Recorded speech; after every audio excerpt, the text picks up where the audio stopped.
നമസ്കാരം. കൊളസ്ട്രോളിനെ ഭേദമാക്കാനുള്ള ബ്രീത്തിങ് എക്സസൈസാണ് ചെയ്യുന്നത്. നമുക്ക് പദ്മാസനത്തിലിരിക്കാം, അല്ലെങ്കിൽ അർദ്ധപദ്മാസനത്തിലിരിക്കാം, അതുമല്ലെങ്കിൽ നമുക്ക് വജ്രാസനത്തിലിരിക്കാം,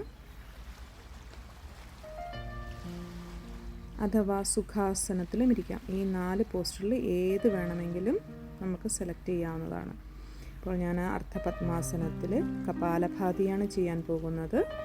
ശ്വാസം പുറത്തേക്കും വയറ് ഉള്ളിലേക്കുമായിട്ട് കപാലഭാതിയാണ് ചെയ്യുന്നത്. 60 മുതൽ 120 വരെ നമുക്ക് മെല്ലെ മെല്ലെ കൂട്ടി കൊണ്ടുവരാം. രണ്ടാമതായി അനുലോമ വിലോമ പ്രാണായാമമാണ് ചെയ്യുന്നത്. വലത് കൈയുടെ നടുവിരലും ചൂണ്ടുവിരലും മടക്കി പിടിച്ച് തള്ളവിരൽ കൊണ്ട് വലത് മൂക്ക് അടച്ചു പിടിച്ച് ശ്വാസം ഇടത് മൂക്കിൽ കൂടി 4 തവണ എടുക്കുക. അടച്ച് വെച്ച് ഒന്ന് ഹോൾഡ് ചെയ്തതിന് ശേഷം വലത് മൂക്കിൽ കൂടി 8 തവണയായിട്ട് പുറത്തേക്ക് വിടുക. വീണ്ടും വലത് മൂക്കിൽ കൂടി ശ്വാസം ഉള്ളിലേക്ക് എടുത്ത് 4 വരെ ഹോൾഡ് ചെയ്തതിന് ശേഷം ഇടത് മൂക്കിൽ കൂടി സാവധാനം 8 എണ്ണുന്നത് വരെ പുറത്തേക്ക് വിടുക. ഇങ്ങനെ 3, 5, 7, 9 എന്നിങ്ങനെ കൂട്ടി ചെയ്യാം. ഇനി കൊളസ്ട്രോളിനെ കുറയ്ക്കാനുള്ള യോഗ പ്രോസസ്സുകളാണ് നമ്മൾ ചെയ്യാൻ പോകുന്നത്. അർദ്ധമത്സ്യേന്ദ്രാസനമാണ്. വലത് കാല് മടക്കി ഉള്ളിലേക്ക് വെച്ച് ഇടത് കാല് മടക്കി മുട്ടിൻ്റെ സൈഡിലേക്ക് വെച്ച് ഇടത് കൈ ബാക്കിൽ വെച്ച് വലത് കൈ ശ്വാസം എടുത്തുകൊണ്ട് വലത് കൈ ഉയർത്തി കൈ അങ്ങനെ വയ്ക്കാം. അഥവാ മുട്ട് ഉള്ളിലേക്ക് തള്ളി വയറ് ഉള്ളിലേക്ക് തള്ളി പിടിച്ച് കൈകൾ സൈഡിൽ വയ്ക്കാം. അഥവാ കൈ ബാക്കിൽ വന്നിട്ട് ബാക്കിലേക്ക് നോക്കുകയാണ് ചെയ്യുന്നത്. ബാക്ക് സ്ട്രെയിറ്റ് ആകാൻ വേണ്ടിയിട്ട് മാത്രമാണ് കൈ ബാക്കിൽ സപ്പോർട്ട് കൊടുക്കുന്നത്. ഷോൾഡർ നന്നായി വിടർന്ന് ഇരിക്കണം. ബാക്കിലേക്കാണ് നോക്കാം. ശ്വാസം മുകളിലേക്ക് എടുത്ത് കൈ റിലീസ് ചെയ്യുകയാണ് ചെയ്യുന്നത്. കാല് അടുത്തതായി നമ്മൾ ചെയ്യാൻ പോകുന്നത് ഷോൾഡർ സ്റ്റാൻഡ് അഥവാ സർവാംഗാസനമാണ്. അഡ്ജസ്റ്റ് ചെയ്ത് കിടന്നിട്ട് കാലുകൾ ഉയർത്തി ഷോൾഡറിലായിരിക്കണം മുഴുവൻ ബോഡി വെയിറ്റ് വരേണ്ടത്. നന്നായി സ്ട്രെയിറ്റ് ആക്കി കാലുകൾ പിടിക്കുക. ബാക്ക് സപ്പോർട്ട് ചെയ്യുക. റിലീസ് ചെയ്യുക. അടുത്തതായി പശ്ചിമോത്താനാസന അഥവാ ഫോർവേഡ് ബെൻഡ് ആണ് ചെയ്യുന്നത്. ശ്വാസം ഉള്ളിലേക്കെടുത്ത് കൈകൾ ഉയർത്തി മാക്സിമം സ്ട്രെച്ച് ചെയ്ത് മാക്സിമം ഫോർവേഡ് ചെയ്യുക.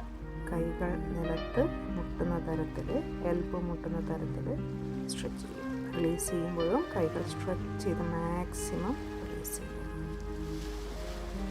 അടുത്തതായി നമ്മൾ ചെയ്യാൻ പോകുന്നത് ബ്രിഡ്ജ് പോസ് ആണ്. കാലുകൾ മടക്കി സൈഡിൽ വെച്ച് ശ്വാസം ഉള്ളിലേക്കെടുത്ത് മാക്സിമം പൊങ്ങി കൊടുക്കുക.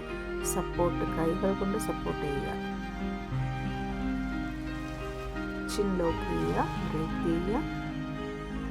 എക്സൽ ചെയ്തുകൊണ്ട് റിലീസ് ചെയ്യുക. അടുത്തതായി നമ്മൾ ചെയ്യുന്നത് ത്രികോണാസനമാണ്. കാല് മാക്സിമം അകത്തി വെച്ച് ടോസ് ഔട്ട് ചെയ്ത് അതേ ഭാഗത്തേക്ക് കൈ ഷോൾഡർ ലെവലിൽ വെച്ച് 2 കൈ ഒരേ ലെവലിൽ വരുന്ന തരം കൈ താഴെ പൊട്ടിക്കുക. കൈ മുകളിലേക്കുള്ള കൈയിലേക്ക് നോട്ടാം. ശ്വാസം ഉള്ളിലേക്ക് എടുത്തുകൊണ്ട് തിരിച്ചു വന്ന് ടോർസ് റിലീസാക്കി റിലീസ് ചെയ്യുക. അടുത്തതായി നമ്മൾ ചക്രാസന അഥവാ വീൽ പോസാണ് ചെയ്യുന്നത്. കാലുകൾ മടക്കി 2 സൈഡിലായിട്ട് കൈ കൊണ്ട് പിടിച്ച് വെക്കാവുന്ന തരത്തിൽ വെച്ച് കൈ ചെവിയുടെ അടുത്തുനിന്ന് കുറച്ച് അകത്തി വെച്ച് മടക്കി സപ്പോർട്ട് ചെയ്ത് ശ്വാസം ഉള്ളിലേക്ക് എടുത്ത് നല്ല ശരീരം പൊങ്ങിക്കൊടുക്കുക.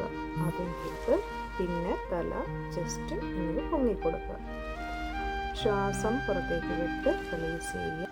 അടുത്തതായി നമ്മൾ ഭുജംഗാസന അഥവാ കോബ്ര പോസാണ് ചെയ്യുന്നത്. കൈകൾ ഷോൾഡർ ലെവലിൽ വെച്ച് ശ്വാസം ഉള്ളിലേക്ക് എടുത്ത് ജസ്റ്റ് വൈഡ് ഓപ്പൺ ആയിട്ട് ഉയർന്നു വരിക. സാധാരണ ശ്വാസം എടുത്ത് വിട്ട് നിന്ന് ശ്വാസം പുറത്തേക്ക് വിട്ട് റിലീസ് ചെയ്യുക.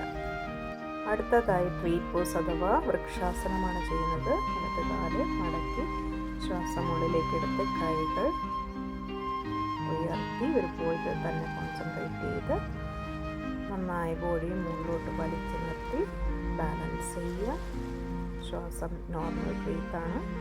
ശ്വാസം പുറത്തേക്ക് വിട്ടുകൊണ്ട് റിലീസ് ചെയ്യുക.